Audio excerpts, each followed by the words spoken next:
சோகத்தோட சமையல் வேலை செஞ்சுட்டு இருந்திருக்காங்க. என்ன காரணம் அப்படின்னு கேட்டா, ஹால்ல தன்னோட கணவன் தன்னோட பையனை கண்டிச்சுட்டு இருக்காரு.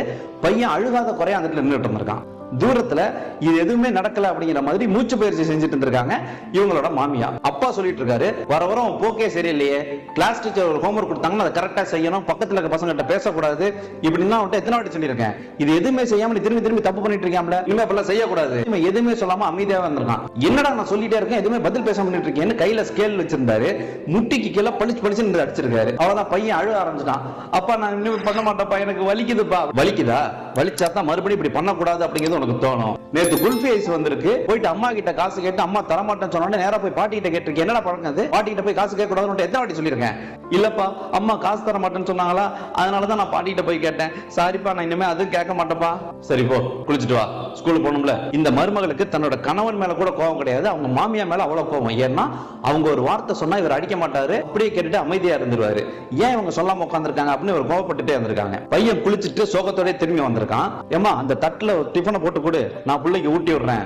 ரொம்ப அக்கறை இருக்கிற மாதிரி காட்டிக்கிறது அப்படின்னு மனசுக்குள்ள நினைச்சிட்டு வந்து தட்டை கொடுத்துட்டு போயிருக்காங்க.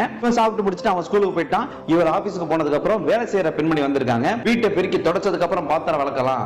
சரிக்கா அம்மா எங்க குளிச்சுட்டு இருக்காங்களோ அப்படின்னு சொல்லிட்டு இவங்க தொடப்பத்தை எடுத்துட்டு போயிருக்காங்க.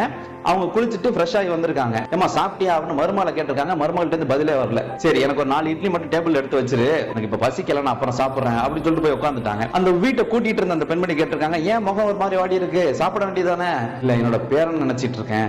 ஏன் பேரனுக்கு என்னாச்சு, ஏதாவது உடம்புட முடியலையா?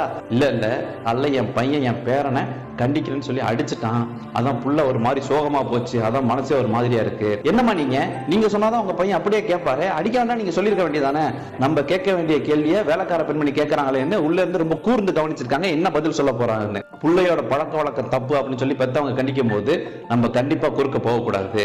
அப்படி போய் நான் தடுத்து அவனை காப்பாத்திட்டேன் அப்படின்னா அடுத்த தடவை எல்லாம் தப்பு பண்ணும் போது என்ன காப்பாத்துறதுக்கு பாட்டி வருவாங்க அப்படிங்கிற மாதிரியான தப்பான எண்ணம் அவனுக்குள்ள வந்துடும். அப்படி பண்றது தப்பு, அதனாலதான் நான் குறுக்க போகல.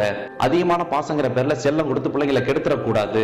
என் பேரன் நல்ல ஒழுக்கத்தோட வளரணும், அதுதான் எனக்கு முக்கியம். பிள்ளைக்கு பெத்தவங்க நல்லதை சொல்லி கொடுத்துட்டு இருக்கும்போது பெரியவங்க குறுக்கிடக்கூடாது. அது தாத்தா பாட்டியா இருந்தாலும் சரி. இருந்தாலும் இன்னைக்கு பேரன் போனது எனக்கே ஒரு மாதிரியா இருக்கு அப்படி சொல்லி உங்க கண்ணீர் வடிச்சிருக்காங்க. இது எல்லாத்தையுமே கேட்டுட்டு இருந்த மருமகளும் உள்ள கண்ணீர் வடிச்சிருக்காங்க. அங்கிருந்து மருமக வந்து, அத்தை நேரமாச்சுல வாங்க சாப்பிடுவோம் 2 பேரும். ஈவினிங் உங்க பேரன் வந்ததுக்கு அப்புறம் அவனை கூப்பிட்டு கோயிலுக்கு போயிட்டு வாங்க, உங்களோட மனக்கவலை எல்லாம் தீர்ந்துரும் அப்படின்னு உண்மையான அக்கறையோட இந்த மருமக சொல்லியிருக்காங்க. வீட்டுல அடிச்சு வளர்க்காத பிள்ளைங்களை ஊர் அடிச்சு திருத்தம் அப்படின்னா கொஞ்சம் கண்டிப்போட பிள்ளைங்களை வளர்க்கறதுல தப்பே கிடையாது. சரி ஸ்கூல் படிக்கும் போது அம்மா கிட்ட அவன் அடியெல்லாம் ஞாபகம் இருக்கா?